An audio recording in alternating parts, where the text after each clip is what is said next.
الفاتحة بالقبول وتمام كل سؤل ومأمول وصلاة الشرط ظاهرا وباطنا في الدين والدنيا والآخرة دافعة لكل شر جالبة لكل خير لنا ولوالدينا ولأولادنا ولأحبابنا وذوي الحقوق علينا على نية أن الله ينور قلوبنا وقوابلنا على الهدى والتقى والعفاف والغنى على نية أن الله يشفي مرضانا ومرضى المسلمين وأن يرحم أمواتنا وأموات المسلمين وعلى هذه النية وعلى كل نية صالحة شيء لله تعالى. الفاتحة.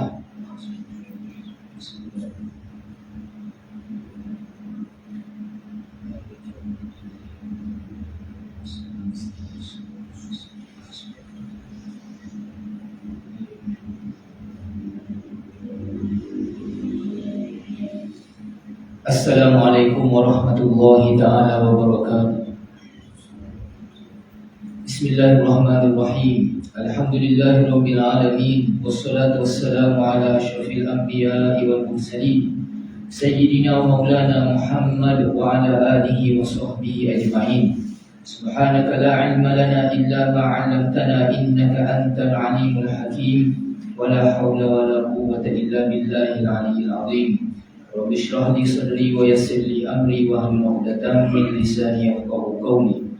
Nawaina ta'alluma wa ta'lim wa tadhakkura wa tadhkir wa naf'a wal intifa' wal ifadata wal istifadah wal hasa 'ala tamassuki bi kitabillahi wa sunnati rasulih sallallahu alaihi wa alihi wa sahbihi wasallam wa du'a ila al-huda wa dalalati 'ala al-khair ibtigha'a wajhillahi wa hubbihi wa mardatihi wa thawabihi subhanahu wa ta'ala.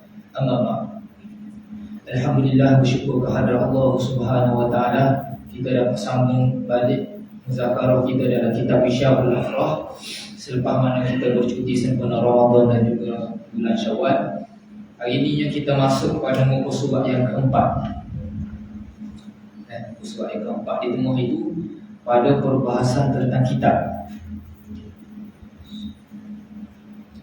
Qala Syekhul Musannif rahimahullahu taala wa nafa'ana bi'ulumihi wa 'ulumi masyayikhina wa 'ulumikum fid dharain amin. Kata tuan pengarang kitab, semoga Allah merahmatinya dan juga segala guru-guru kita. Bermula sekalian, kitab yang turun daripada langit itu 104 buah kitab. Itu kan? Hari itu kita telah bicara tentang anbiya, nama-nama para nabi. Hari ini ya, tuan pengarang kitab kita nak cerita tentang kitab-kitab yang diturunkan oleh Allah Subhanahu wa taala kepada pesuruhnya yang mana masyhur dengan gelaran sebagai Kutubus Samawiyah, kitab-kitab yang diturunkan daripada langit. Atas pendapat yang masyhur, dia katanya ada 104 buah kitab. Kata mungkin 114 buah. Ada pendapat yang rajih, kita tidak menghasarkan bilangan yang tertentu kerana Allah Subhanahu wa taala alam berapa buah kitab yang diturunkan ke atas para nabi dan juga rasul. Atas pendapat yang masyhur, dia kata sini ada 104 kitab. Wajib kita beriman dengan segala kitab-kitab yang diturunkan oleh Allah Subhanahu wa taala secara ijmali. Akan tetapi wajib kita mengaji dan juga kita i'tikad, kita beriman ada 4 buah kitab yang diturunkan khusus kepada para nabi. Cuma dinyatakan sini ada 104 kitab. Berapa bilangnya itu? Dia kata diturunkan atas Nabi Syith alaihi salam 10 kitab. 50 kitab. 50 kitab diturunkan ke atas Nabi Syith alaihi salam. Dan diturunkan atas Nabi Idris alaihi salam 30 kitab. Nabi Idris dapat 30. Dan diturunkan atas Nabi Ibrahim alaihi salam 10 kitab. Nabi Ibrahim dapat 10 kitab. Dan diturunkan atas Nabi Musa dahulu daripada Taurat. Maknanya sebelum daripada Nabi Musa mendapat kitab Taurat, Nabi Musa dapat berapa buah? Mana air kenapa? Muda tu tak nampak dia baca. 10 kitab. Nabi Musa dapat 10 buah kitab sebelum diturunkan kepadanya kitab Taurat. dan dinamakan sekaliannya, yakni segala kitab-kitab yang telah diturunkan itu suhuf. Apa maksud suhuf? Iaitu lembaran. Dia ada beza antara suhuf dan juga kitab. Suhuf ni ibaratnya beberapa helaian kertas sahaja. Adapun kitab, dia menggabungkan banyaklah kitab, banyaklah dikumpul-kumpul boleh jadi satu kitab, satu buku. Adapun suhuf itu ialah gelaran bagi lembaran-lembaran yang diturunkan kepada para nabi dan juga rasul. Cuma bila kita itlaq kitab, kena kepada 4 buah sahaja. Adapun selain daripada 4 buah tadi, kita namakan sebagai suhuf. Kemudian maka Taurah diturunkan atas Nabi Musa, dan bacaannya Taurah dengan bahasa Ibrani. Telah sedia maklum bahawa Nabi Musa alaihissalam dia dapat satu kitab yang dinamakan sebagai kitab Taurah. Yang mana Taurah ni ialah bahasa Ibrani yang mana diguna pakai oleh Bani Israel, iaitu golongan Yahudi lah dalam Mela ni. Bahasa dia tu kalau kita tengok Mela ni pun adalah tulisan dia tu, itu ialah tulisan Ibrani. Yang mana kitab Nabi Musa ini diturunkan khusus bagi orang Yahudi di kalangan Bani Israel. Dan kitab ini hanya menceritakan tentang hukum hakam. Sehingga kan makna bagi kitab Taurah, kalau kita terbalikkan bahasanya ke dalam bahasa Arab, maknanya ialah syariah. Nak cerita pasal undang-undang dan juga peraturan khusus untuk Bani Israel. Yang mana kitab ini diturunkan ketika mana Nabi Musa berada di Mesir. Akan tetapi kitab ini telah ditahrif, telah diubah oleh rahbaniyah dan juga ahbabhum, iaitu paderi-paderi di kalangan Bani Israel, menyebabkan mereka meninggalkan kalam Allah Subhanahu Wa Taala yang asal. Ini diceritakan di dalam Al-Quranul Karim perihal tentang golongan-golongan Yahudi yang mana mereka mengubah kandungan kitab Taurah dan mereka mencampurkan perkataan-perkataan paderi-paderi dia, sehingga kan orang yang baca kitab Taurah tidak lagi membaca kalam Allah, akan tetapi membaca perkataan-perkataan yang ditulis oleh paderi-paderi dia. Dan hukum hakam yang ada dalam kitab Taurah ni, secara ijmalnya hukum hakamnya amat berat, syadid. Dalam bahasa Arab disebut bahawa hukum hakam yang dinyatakan dalam Taurah amat berat. Kita sedia maklumlah syariat Nabi Musa ni, kalaulah golongan Israel, golongan Bani Israel, golongan Yahudi ni kena najis, dia tak boleh nak basuh. Kalau kena baju dia kena gerak. Syadid. Sebab apa syadid? Kerana nak merawat kekasaran yang ada pada tabiat Bani Israel. Orang Bani Israel ni terpengaruh, orang panggil masyhur lah dengan perangai dia jenis jahat, jenis tauhid dan jenis kerah. Perangai dia memang kerah. Maka dalam kitab Taurah, Allah Subhanahu Wa Taala mengharamkan banyak kala.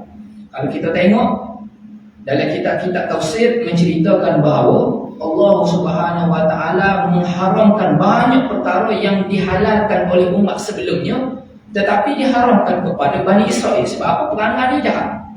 Sebab apa diharam itu? Kerana pertama takdir, nak ajar dia. Yang kedua iqab, kerana nak memberi balasan kepada Bani Israel. Dan yang ketiga kerana zajrun, kerana larangan ke atas Bani Israel Bani Israel. Semoga Allah merahmati mereka. Jadi dalam kitab Taurah ni, kalau kita baca memang beratlah. Memang banyak hukum hakam dia tu. Kalau nak banding dengan umat Nabi Muhammad sallallahu alaihi wasallam, kita ni banyak dapat rahmat kerana baginda Nabi sallallahu alaihi wasallam. Pada dengan umat dia ni jenis panah kasar. Itu kitab Taurah. Jadi kitab Taurah diturunkan kepada Nabi Musa. Bacaannya dengan bahasa Ibrani.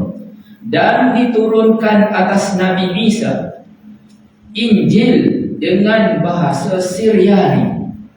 Nabi Isa alaihissalam dikurniakan oleh Allah Subhanahu Wa Taala dengan kitab Injil. Yang mana kitab Injil ini adalah khulasah bagi kitab Taurah, kerana diturunkan kepada Bani Israel juga. Nabi Isa diutuskan kepada Bani Israel, dan kitab Injil adalah akhir kitab yang diturunkan ke atas Bani Israel. Jadi dia ni kitab untuk menceritakan syariat bagi agama Nasrani, khusus bagi pengikut-pengikut yang mengikut Nabi Isa alaihissalam. Dan kitab ini diturunkan ketika mana Nabi Isa berada di Palestin. Jadi kitab Injil ni, kalau ikut bersih lah ni banyak jenis lah. Bersih kitab Injil, melihat kepada orang yang menulis kitab Injil tadi. Anak-anak murid bagi Nabi Isa alaihissalam, dia ada riwayat dia masing-masing. Jadi banyak bersih bagi Injil. Semuanya telah ditahrifkan, telah diubah, dan Allah Subhanahu wa taala rakamkan di dalam Al-Quranul Karim. Hanya kitab Al-Quran sahaja, kitab yang kekal abadi, terjaga kalamullah yang tidak menerima tahrif. Dan diturunkan atas Nabi Daud Zabur dengan bahasa Kipti. Kipti ialah satu bangsa yang berada di Mesir. Bangsa Kipti. Yang mana kitab Zabur ni, dia tak cerita tentang hukum hakam syarak. Sebab Nabi Daud alaihissalam dia meneruskan syariat Nabi Musa. Nabi Daud dia meneruskan syariat Nabi Musa. Jadi apa yang ada dalam kitab Zabur ialah munajah dan juga doa. Kerana apa? Kerana Nabi Daud alaihissalam dia masyhur, dia mempunyai suara yang merdu. Sehingga akan diceritakan dalam beberapa riwayat bahawa tatkala mana Nabi Daud alaihissalam membaca kitab Zabur, burung yang berterbangan di udara siapa berhenti nak dengar suara Nabi Daud alaihissalam baca kitab Zabur, siapa-siapa dia berhenti jatuh. Burung itu berhenti kan, jatuh lah. Sebab enok dan juga lunaknya suara yang dibacakan oleh Nabi Daud alaihissalam atas kitab Zabur. Zabur ni dia tak cerita tentang hukum hakim, dia hanya menceritakan munajah, orang panggil perbualan antara hamba dan juga Tuhannya, dan juga doa permintaan hamba terhadap Tuhan dia. Ni hebat ada dalam kitab Zabur. Jadi Nabi Daud dia meneruskan syariat Nabi Musa dalam kitab Taurat. Dia dapat kitab Zabur ni nak cerita tentang munajat dan juga doa dia dengan Allah Subhanahu wa taala. Sebab itu di dalam surah Isra Allah taala berfirman, wa ataina Dawuda zabura, dan kami telah kurniakan kepada Nabi Daud kitab Zabur. Inilah 3 buku kitab. Dan yang terakhir sekali, dan diturunkan atas Nabi kita Muhammad sallallahu alaihi wasallam Quran dengan bahasa Arab. Kita dah baca semua ni lah. Quran ada banyak nama bagi Quran. Boleh tengok sendirilah syarahan ulama berkaitan dengan Al-Quran. Habis cerita pasal kitab, dia masuk perbahasa tentang rukun iman yang selanjutnya yang berkaitan dengan malaikat. Dia tak cerita detail lah, sebab kitab ni mukadimah dia hanya menceritakan tentang rukun iman secara ijmali sahaja. Lebihnya kena ngaji dalam kitab Usuluddin. Kena ngaji kitab Usuluddin dan juga kitab tafsir ataupun kitab hadis. Dia cerita secara detail perihal tentang kitab-kitab ini. Kata musannif rahimahullahu ta'ala, dan wajib pula atas tiap-tiap mukallaf. Wajib di sini dengan makna wajib secara syarak. Kalau kita buat boleh pahala, kalau kita tak buat kita dapat azab dan juga seksaan daripada Allah Ta'ala. Boleh dosa ni kalau tak buat. Gapo dia yang wajib atas kita ni, tiap-tiap mukallaf, maknanya orang yang akil dan juga balik, bahawa ia tiap-tiap mukallaf i'tiqad. Apa maksud i'tiqad? Yang dipegang dalam hati. Pegang dalam hati, sipu dalam hati, berpegang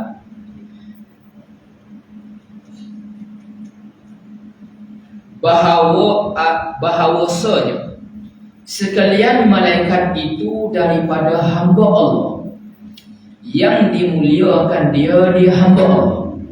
Kita kena i'tiqad ada satu makhluk Allah namanya malaikat, yang mana malaikat ni ialah hamba Allah. Sebab apa tuan musannif kata dia ni hamba Allah? Nak membezakan kita dengan pendapat golongan Yahudi yang menyatakan bahawa malaikat ialah anak Tuhan. Sehingga akan disebut dalam kitab-kitab Tauhid bahawa barang siapa yang mewasafkan, menyifatkan bahawa malaikat ini adalah setengah daripada anak Allah, boleh jatuh hukum. Bahkan setengah daripada mereka menyatakan malaikat ini adalah lelaki, maka hukumnya adalah fasik. Hukumnya fasik kalau kata malaikat ini lelaki. Lebih lagi kalau golongan Yahudi ataupun golongan musyrikin Mekah, dia mensifatkan bahawa malaikat ni adalah perempuan, maka sekiranya beriktikad bahawa mereka ni puai, hukumnya adalah kufur. Sebab puai dengan lelaki ni martabat puai betul lagi. Adapun lelaki, ada riwayat dalam hadis menceritakan bahawa mereka ni dia boleh berupa jadi lelaki. Antaranya hadis yang masyhur, iaitu riwayat daripada Sayyidina Umar radhiyallahu taala anhu. Hadis yang mana mereka berupa jadi seorang lelaki mari jumpa Nabi, dah gelutut. Atas rupa mana? Rupa lelaki. Akan tetapi hakikat sebenar bukan gitu. Kerana malaikat adalah satu makhluk yang diciptakan daripada cahaya. Dia ni boleh berubah bentuk. Dia boleh berubah bentuk, tetapi atas bentuk yang comel saja. Adapun jin dan juga syaitan, mereka boleh berubah bentuk dalam bentuk yang tak comel. Tapi malaikat, dia boleh berubah bentuk dalam bentuk yang comel. Antaranya disebut dalam beberapa hadis bahawa dia berupa dalam bentuk lelaki. Antaranya ialah Dihyatul Kalbi, seorang sahabat Nabi yang rupa dia memang handsome. Mereka ni dia berupa dalam bentuk yang comel sahaja. Jadi dia kata sini, mereka ni hamba Allah. Bukan anak Allah dah. Hamba Allah yang dimuliakan, dia hamba Allah. Dan terpelihara sekaliannya malaikat daripada segala maksiat. Mereka ni tak pernah buat maksiat. Sebut dalam ayat Al-Quran, Allah Subhanahu wa taala kata, la ya'sunallaha ma amarahum wa yaf'aluna ma yu'marun. Mereka ni sama sekali tak pernah buat maksiat kepada Allah, dan dia hanya melakukan apa yang Allah Ta'ala suruh dia saja. Ini memang jelas. Perangai mereka ni tak serupa dengan tangan kita. Lagi suci mereka itu malaikat daripada sifat manusia. Malaikat dia ni tak serupa dengan sifat-sifat manusia. Apa sifat manusia? Manusia ada ayah, manusia ada mak, manusia ni nikah, manusia ada anak. Ni sama sekali mereka sama sekali tak ada. Begitu juga perangai manusianya makan, kita ni minum, kita tidur. Ni sama sekali juga mereka tak buat. Dia ni tidak serupa dengan manusia. Dia tak sakit, dia tak tidur, dia hanya melakukan apa yang Allah Subhanahu wa taala suruh sahaja. Ni perangai malaikat, dia ni terpelihara daripada segala maksiat dan dia suci daripada segala sifat manusia. Dan tiada diketahuikan banyaknya melainkan Allah Subhanahu wa taala. Bilangnya malaikat yang senang kita tak tahu, hanya Allah Subhanahu wa taala sahaja yang tahu. Sebab itu disebut dalam Al-Quran, Allah Taala berfirman, "Wa ma ya'lamu junuda rabbika illa huwa." Dan tidaklah mengetahui berapakah bilangnya tentera-tentera Allah itu melainkan huwa, iaitu melainkan Allah sahaja yang tahu berapa bilangnya mereka. Malaikat ni banyaklah, dan diceritakan dalam hadis-hadis tentang perihal malaikat. Antaranya dia ada sayap-sayap yang banyak, dan kita tak tahu berapa jenis sayap dia, kaifiat dia lagu mana. Dan dia juga ada beberapa nama-nama dan juga tugas-tugas dia diceritakan dalam kitab kita ni. Selu-selu dia kata. Dan setengah mereka itu, yakni setengah dengan makna sebahagian daripada malaikat itu, namanya berapa? Jibril. Jibril ialah ketua bagi segala malaikat, yang tugas dia menyampaikan wahyu dan juga menurunkan risalah kepada para nabi dan juga rasul. Disebutkan dalam Al-Quran ada banyak nama bagi malaikat Jibril. Antaranya ialah Ruhul Amin, seperti mana Allah Subhanahu wa taala berfirman di dalam surah Asy-Syu'ara, nazala bihi Ruhul Amin. Gelarannya ialah Ruhul Amin. Kita baca juga dalam surah An-Nahl, Allah Taala berfirman, "Qul nazzalahu Ruhul Qudus min rabbika bil haqqi." Jadi gelaran dia juga ialah Ruhul Qudus. Bahkan ketika mana Nabi sallallahu alaihi wasallam mula-mula diturunkan wahyu, Nabi dijumpa siapa? Nabi dijumpa seorang penderi namanya Waraqah bin Naufal, saudara kepada bini Nabi, iaitu Siti Khadijah. Bila dijumpa dengan Waraqah bin Naufal, Nabi ceritalah Nabi dijumpa dengan seorang makhluk yang mana dia menurunkan wahyu kepada Nabi sallallahu alaihi wasallam. Maka apa kata Waraqah bin Naufal? Hadzal namus. Inilah namus. Orang zaman dulu ahli kitab panggil kepada Jibril namanya ialah Namus alladhi anzala ala Musa, yang mana dia turun kepada Nabi Musa. Malaikat yang turun kepada Nabi Musa dulu, ni lah yang turun juga kepada Nabi SAW, namanya ialah Namus. Ni ketua bagi segala malaikat, namanya Jibril. Dan Mikail, malaikat yang ditugaskan untuk menguruskan urusan rezeki, menguruskan tentang laut-laut, begitu juga tentang hujan. Yang berkaitan dengan rezeki kepada makhluk ni, ni urusannya kepada Mikail. Namanya juga disebut dalam Al-Quranul Karim perihal tentang Mikail. Dan Israfil, malaikat yang ditugaskan untuk meniup sangkakala. Dan Izrail, iaitu malaikat Malikul Maut, malaikat yang mencabut ruh daripada para makhluk. Ni namanya Izrail. Disebut sini ada 4 nama malaikat. Dan sekalian yang 4 ini, 4 orang ni kepala segala malaikat. Tak dia kepala ni. Orang Kelantan behel lagi kepala ke. Tapi kalau kecil orang luar, kepala dia tak behel. Apa maksud kepala? Iaitu ketua bagi segala malaikat. Kepala ni maknanya ketua lah. Kalau kita Kelantan kat kepala pengah, kita tahu lalu ketua. Dia lah ketua. Ni 4 orang ni adalah ketua bagi segala malaikat. Kita tahu kan, kita ngaji sebelum ni kena tahu ada 10 nama malaikat. Antara 10 ni ulama bagi 4 tugas dia. Antara 10 orang malaikat ni dia ada 4 tugas dia. Dalam kitab-kitab disebutlah ada malaikat yang mutasarrifun, al-fatinun, al-hafizun dan khazinun. 4 tugas utama bagi malaikat. 4 tugas ni ada 4 ketua. Ni 4 orang ni ketua. Ada ketua yang pertama, kedua, ketiga, keempat. 4 orang. Oleh kerana dia ni ketua dan mereka itu terlebih afdalnya malaikat, dia lah yang terlebih utama. Banding orang lain tu kat pakat rendah, dia ni pakat tinggi. 4 orang. Habis itu. Dan setengah daripada mereka itu, yang ni sebahagian daripada malaikat lagi, dia kata ada malaikat yang namanya Hamalatul Arshi. Apa dia masuk Hamalatul Arshi? Ni bahasa Arab, kita orang Melayu tak faham. Yang menanggung akan arash, iaitu malaikat yang menanggung, yang membawa akan arash, iaitu satu makhluk Allah Subhanahu Wa Taala yang paling besar, ditanggung oleh 4 orang malaikat. Dinyatakan sini, dan mereka itu sekarang, yakni loni ni, sekarang dengan makna sebelum daripada kiamat. Kena tanda kedua bit. Apa maksud sekarang? Loni ni dengan maknanya sebelum daripada kiamat. Berapa bilangnya Hamalatul Arshi? 4 malaikat. Ada 4 orang. Dia ada pergi arah setiap wujud. Dan ditambah atas mereka itu, yakni ditambah bilangan atas mereka itu, yakni 4 orang ni, bila aku kena tambah? Pada hari kiamat. Nanti hari kiamat nanti Allah Ta'ala tambah bilangnya mereka 40, tambah 4 orang. Jadi 4 ni tambah 4 jadi berapa? Ada 8 orang malaikat yang menanggung arash, kerana apabila ditiup sangkakala maka hancur habis. Makhluk-makhluk Allah Subhanahu Wa Taala maka gegah habis. Makhluk-makhluk hancur, maka oleh kerana kuatnya tiupan sangkakala tadi, tak padat 4 orang malaikat tadi nak pergi. Kalau tidak akan jatuh runtuh arash. Maka Allah Ta'ala tambah mula 4 orang malaikat tolong dia pergi mula, supaya arash tadi kekal. Disebut dalam kitab antaranya ialah ada 7 benda yang mana ditiup sangkakala dia tidak binasa.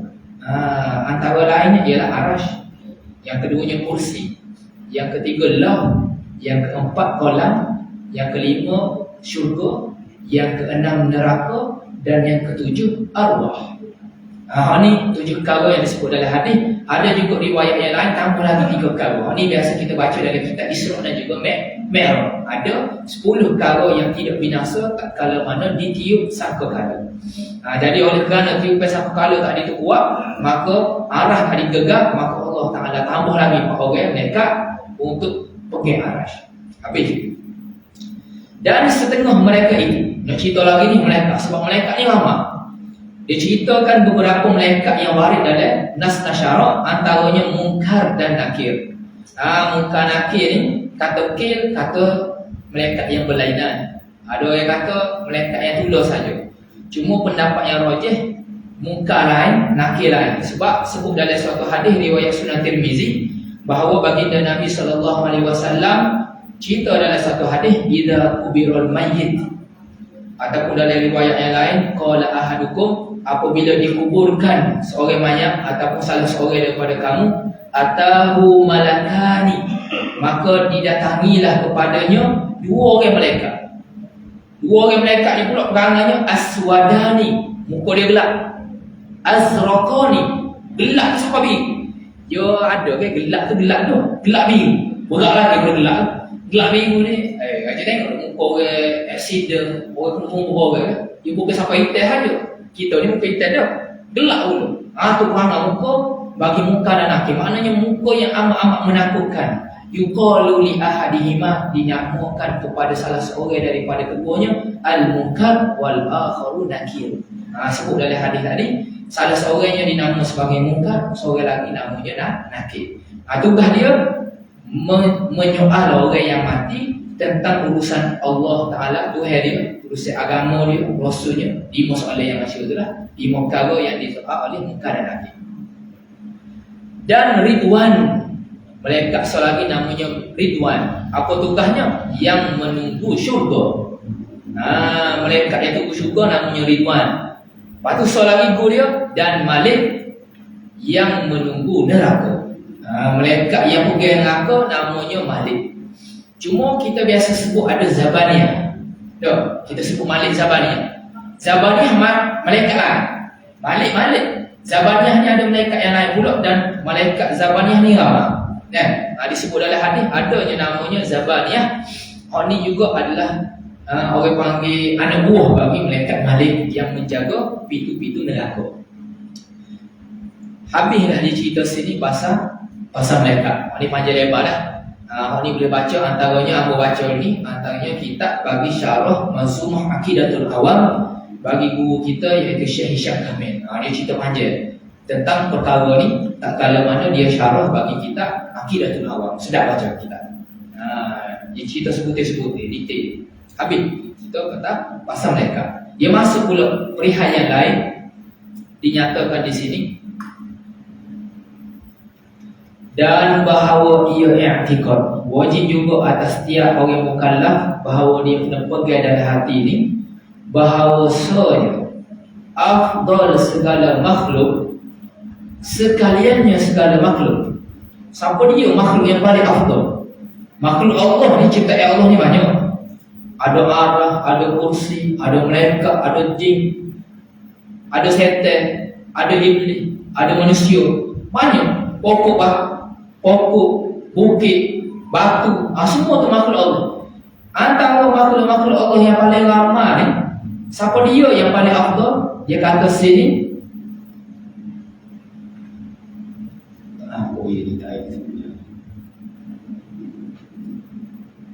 Subhanallah, kenapa baca kita itu? Afdal segala makhluk sekaliannya itu Nabi Muhammad sallallahu alaihi wasallam. Makhluk yang paling afdal ialah baginda Nabi sallallahu alaihi wasallam. Kita kalau siapa mengapa dalam kitab Mata Jawharatul Tauhid, dia ada sebut kan? Mata dia jelas. Dia sebut apa? Wa afdalul khalqi 'alal itlaqi nabiyyuna famil anisyaqaqi.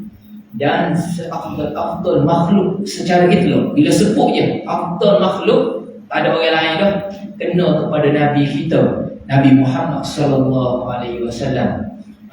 Sehingga kan dalam kitab Hasyiah Bujairimi, dia cerita jelas, dia naskan bahawa ijma' ulam, tak ada dah makhluk yang paling afdal melainkan Nabi kita Muhammad sallallahu alaihi wasallam. Ni kena ajar kepada anak-anak kita. Kita kena ayat makhluk yang paling afdal ni bukan arash, bukan malaikat, tetapi baginda Nabi kita Muhammad sallallahu alaihi wasallam. Sini ni perbahasannya dia nak cerita kedudukan makhluk-makhluk Allah. Peringkat atas sekali siapa dia? Turun lagu mana. Jadi pangkat paling tinggi antara segala makhluk ni Nabi kita Muhammad sallallahu alaihi wasallam. Kemudian peringkat bawah pada Nabi, maka segala Rasul yang lain, Rasul-Rasul utusan selain pada Nabi, dia peringkat bawah. Kita cerita dah hari tu kan, antara para Rasul juga ada yang lebih utama iaitu ulul azmi minal rusul. Jadi selepas daripada itu segala rasul, segala utusan Allah. Kemudian maka segala anbiya, barulah turun peringkat ketiga para nabi. Tiada lain antara nabi dan juga rasul. Kerana rasul tugas dia lebih daripada nabi, sebab dia berdakwah mengutuskan risalah kepada umat dia. Ada pun nabi memadai. Wahyu tadi itu dia guna untuk diri dia saja. Maka sini boleh nampak dah lebihnya orang yang berdakwah berbanding orang yang hanya dia belajar untuk jaga diri dia saja. Orang yang bagi manfaat kepada orang lain terlebih afdal berbanding orang yang hanya dia belajar untuk diri dia saja. Boleh nampak dari sini lebihnya para rasul berbanding para nabi.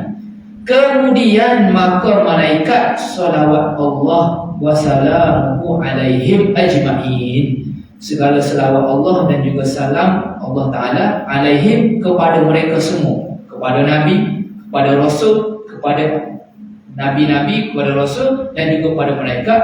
Allah Ta'ala selawat dan juga bagi salam kepada mereka itu. Malaikat ni duduk bawah nabi dan juga rasul. Kalau nak kira tadi malaikat ni hebat, tetapi kerana mereka hanya diberi akal sahaja. Nak banding dengan manusia, kita diberi akal dan juga nafsu, maka kita ni lebih pada para malaikat sebab kita kena jaga diri kita. Tengok boleh puasa lah. Walaupun tak ada dari iblis syaitan, tapi kita buat lagi maksiat, kita buat lagi kekurangan. Sebab apa? Kerana hawa nafsu kita tu telah diterik oleh syaitan sebelum ni. Setelah bulan dia dah terik dia, perangai tu lekat kepada nafsu kita. Maka lebih kita daripada malaikat ni bila mana kita ni boleh jaga nafsu kita. Maka para rasul dan juga para nabi lebih daripada para malaikat. Kemudian maka segala sahabat radhiyallahu anhum lepas pada malaikat tu dapat kepada para sahabat ridwanullahi alaihim. Tinggilah martabat para sahabat. Sebab itu kita kata kulluhum udul, para sahabat ni semuanya adil. Barang siapa yang memperendahkan martabat para sahabat boleh jatuh kupu. Boleh jatuh kupu sebab para sahabat ni kedudukannya selepas daripada para malaikat. Nak tahu detail lagi kena mengaji kita tauhid lah, biar cerita kedudukan sosok-sosok lagi secara terperinci. Habis. Dan bahawa ia i'tiqad pula bahawa segala makhluk, apa maksud makhluk? Maknanya sesuatu yang dijadikan oleh Allah Ta'ala ni mati sekali. Semua makhluk ni mati bila? Tak kala habis umur mereka itu. Bila siapa aja, semua orang akan mati. Semua makhluk, tak kira siapa. Dia akan habis. Orang panggil habis diilah dia. Habis tarikh rupu dia akan habis bila siapa umur dia. Dan yang mengambil segala arwah mereka itu, yang mengambil ruh-ruh mereka itu siapa dia? Malikil maut. Malakul maut. Bacanya malak bukan malik. Malakul maut. Sebab malik ni makna lain. Raja. Malakul maut. Malaikat yang mencabutkan nyawa. Siapa dia? Iaitu Israel. Malaikat Israel lah yang mencabut nyawa segala arwah. Dan ditanyakan mereka itu di dalam kubur. Segala makhluk ni, khususnya kepada mukallaf daripada golongan manusia dan juga jin, ditanya di dalam kubur, kemudian daripada ditanamkan mereka itu. Bila kita masuk dalam kubur, tak kira lah orang mati dalam kubur sungguh, ataupun kena makan ke rimah ke, kena makan ke joh ke, ataupun dia terbakar ke, tak kira lah. Selepas dia mati, dia masuk dalam alam kubur, dia akan disoal oleh para malaikat, namanya Munkar dan juga Nakir, melainkan perhimpunan yang tertentu juga, melain beberapa kumpulan sahaja yang dikecualikan oleh Allah Ta'ala. Dia ni tak kena soal Munkar dan juga Nakir. Disebut dalam beberapa hadis, antaranya ialah para nabi, para siddiqin, para syuhada, para solihin, orang-orang yang mudafiin, yang menjaga perbatasan antara negara Islam dan juga orang kafir. Ni juga tak kena soal Munkar dan juga Nakir. Orang yang mati kerana tahun, orang yang sentiasa membaca surah Tabarakah, setiap malam dia baca surah ni, ni juga tak kena soal. Orang yang baca surah Sedah pada setiap malam, ni juga tak kena soal dalam suatu hadis. Begitu juga orang yang banyak lagi lah ceritanya, orang-orang yang dapat syahid dunia. Orang yang dapat syahid dunia, orang yang syahid dunia akhirat, semuanya ini terselamat daripada soal muka dan juga nakir. Apa ni kena ngaji lagi kita hadir lah, dia cerita siapa dia. Dan bahawasanya dibangkitkan mereka itu, segala makhluk tadi, bila pada hari kiamat. Dibangkit tadi itu takluk dia pada hari kiamat. Bila kita mati dah belakang ni, kita dibangkitkan pula pada hari kiamat. Dan dihisapkan mereka itu pada mauqif. Apa mauqif? Yang ni tempat kita berhenti di akhirat nanti ni, tempat perhimpunan orang ramai. Tinggal itulah kita hisap. Apa maksud hisap ni? Maknanya kita dihitung. Hitung segala atas segala amal mereka itu, segala pekerjaan kita ni tak kira lah. Kita buat perkara baik atau kita buat perkara buruk, semuanya akan dihisap. Melainkan mereka yang masuk syurga dengan tiada hisap.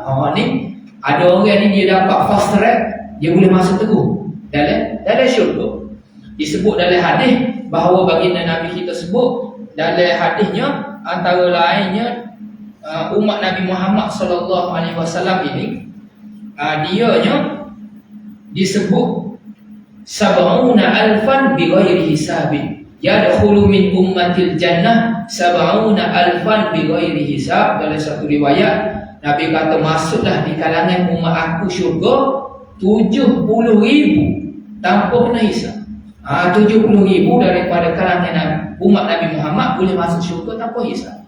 Ada riwayat yang lain, banyak lagi, bilangan-bilangan yang lain. Cuma nak ceritanya secara ijmal, ada 70,000 daripada umat Nabi boleh masuk dalam syurga. Dalam hadis tu ada seorang sahabat bangun, dia kata, ya Rasulullah, doalah kepada Allah supaya masuk aku juga di kalangan orang yang boleh masuk syurga tanpa hisab. Maka Allah Ta'ala bagi wahyu kepada Nabi untuk Nabi berdoa kepada dia. Nabi kata, Allahumma ja'alhu minhum. Ya Allah, jadikanlah dia daripada mereka yang dapat masuk syurga tanpa hisab. Bila dia ni tanya Nabi, orang lain pun seru juga. Rugi tak tanya, seorang lagi pun naik. Dia kata, ya Rasulullah, doa juga lah kamu. Doa juga kamu. Betul dia seorang tak jadi. Maka Nabi kata, kamu sabaqaka biha Ukasyah. Awak telah mendahului engkau oleh Ukasyah. Ukasyah boleh masuk syurga.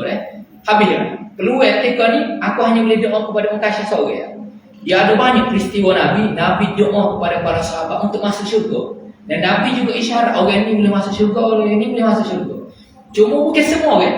Time tu hanya seorang ni Nabi bagi wahyu untuk dia doa kepada sahabat ni. Maka orang tu namanya Ukasyah, dia dapat peluang untuk masuk syurga dengan doa Nabi SAW.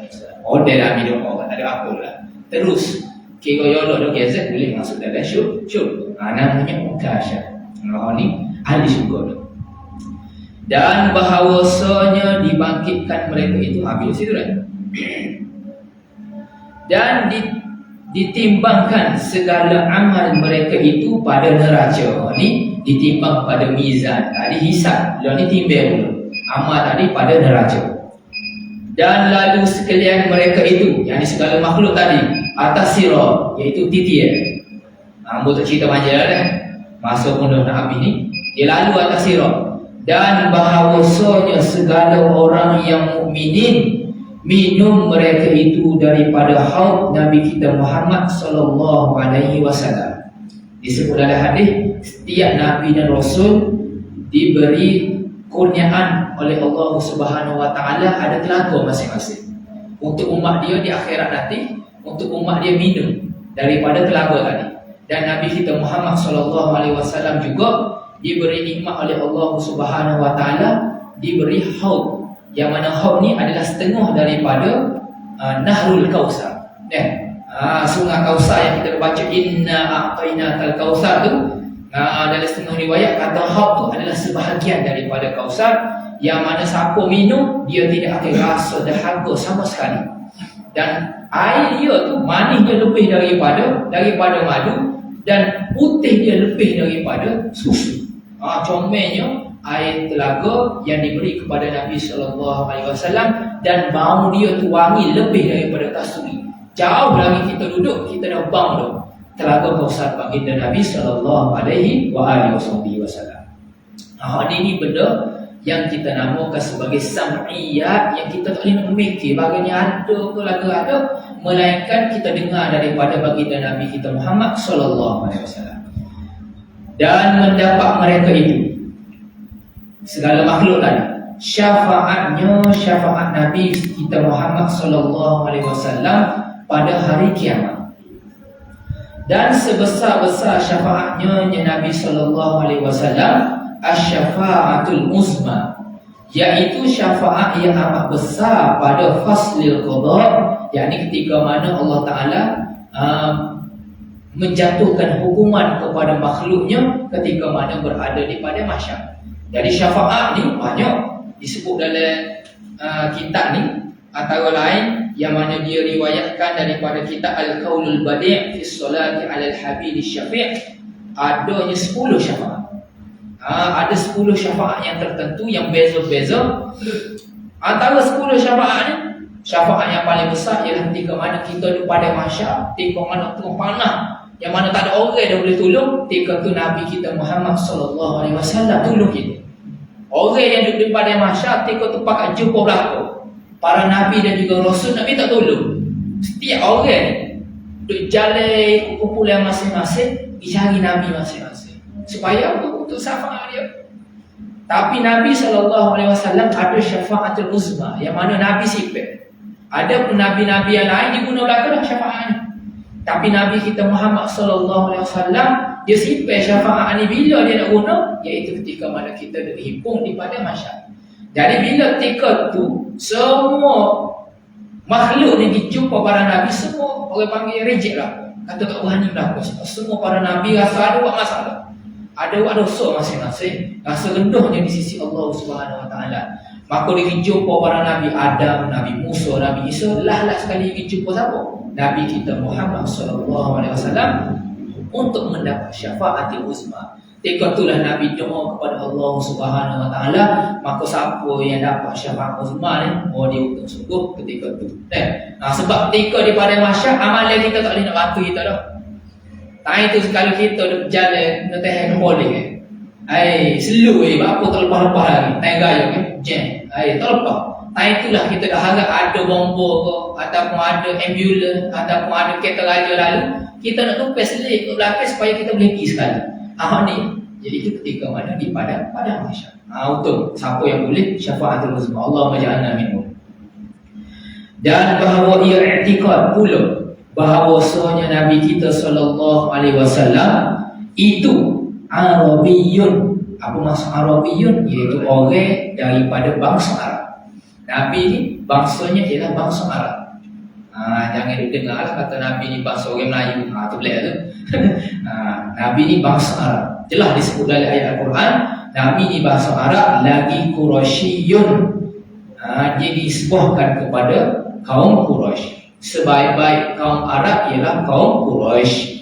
Maka Nabi ini dipilih daripada kumpulan yang terbaik, daripada golongan yang terbaik, daripada yang terbaik. Dan iaitu, siapa dia Nabi Muhammad ni? Dia mari nama Nabi kita. Nabi Muhammad, anak Abdullah. Ayah Nabi nama Abdullah. Anak Abdul Muttalib, anak Hashim, anak Abdul Manaf, anak Qusay, anak Kilab. Ini bukan nama sebenar ni. Ini nama yang masyhur. Dia ada nama sebenar dia. Qusay ada mana dia? Anak Kilab. Kilab ni bahasa Arab ke apa dia? Anjing. Atau kena nama dia anjing. Dok. Berapa kita mengaji saya kita. Dok, nama dia gelar dia Kilab. Ada nama sebenar dia. Kita tengok dalam kitab sejarah. Anak Murrah, anak Ka'ab, anak Lu'ay, anak Ghalib, anak Fihrin, anak Malik, anak An-Nadri atau Kinanah. Nadrun ataupun Kinanah, anak Khuzaimah, anak Mudrikah, anak Ilyas, anak Mudar, anak Nizar, anak Adnan. Siapa di Adnan? Maka sampai sini sahaja ittifaq ulama, inilah nasab keturunan baginda Nabi SAW yang sahih. Ada selepas daripada Adnan, ada khilaf di kalangan ahli sejarah, ahli tarikh tentang nama-nama mereka dan juga keturunan baginda Nabi SAW. Nabi ini adalah anak cucu cicit bagi Nabi Ismail alaihissalam. Dan gondonya Nabi Maulah, namanya ialah Aminah, anak Wahab, anak Abdul Manaf, anak Zuhrah, anak Kilab. Dia tembung pada Kilab, lepas tu sambunglah semula. Daripada Kilab, anak Murrah, anak Ka'ab, anak Lu'ay, sambung habis. Disampai di Kilab, sambung situ keturunan dia, comel. Dan bahawasanya Nabi ialah Nabi kesudahan segala anbiya dan mursalin. Kesudahan maknanya orang yang menutup, pengakhiran bagi segala nabi dan juga rasul. Maknanya selepas daripada Nabi SAW diutuskan, tidak ada lagi nabi dan juga rasul diutuskan membawa syariat yang baru, tak ada. Adapun Nabi Isa alaihissalam yang mana turun pada hari kiamat nanti, dia bukan membawa syariat yang baru, dia hanya turun kali kedua sahaja. Dia tak mati, dia masih ada. Dan dia tidak diutuskan kepada umat yang baru, tidak. Dia meneruskan syariat baginda Nabi Muhammad SAW. Dan bahawasanya Nabi diperanakkan dia Nabi mana? Di Mekah, di Saudi Arabia lah. Dan dibangkitkan dia Nabi. Apa maksud bangkit? Iaitu dibangkitkan menjadi Nabi dan juga Rasul. Mana? Pada Mekah juga. Nabi lahir Mekah, dilantik jadi Nabi dan Rasul juga di Mekah. Berpindah ia Nabi ke Madinah. Nabi pindah ke satu tempat yang zaman dulu namanya Yathrib. Lepas tu Nabi tukar namanya Madinah. Kemudian daripada Isra, Nabi pindah dari itu, berhijrah selepas daripada peristiwa Isra dan juga Mi'raj. Dan wafat ia Nabi pada Madinah. Nabi wafat juga di Madinah. Dan dikuburkan dia Nabi, dimakamkan. Dalam bahasa Arab, dimakamkan, dikuburkan, disemadikan pada Madinah. Mana? Pada rumah Siti Aisyah radhiyallahu anha. Nabi dikuburkan di dalam bilik Sayyidatina Aisyah, kerana diriwayatkan oleh Abu Bakar As-Siddiq apabila ditanya oleh para sahabat, bila mana Nabi wafat, nak tanya mana Nabi?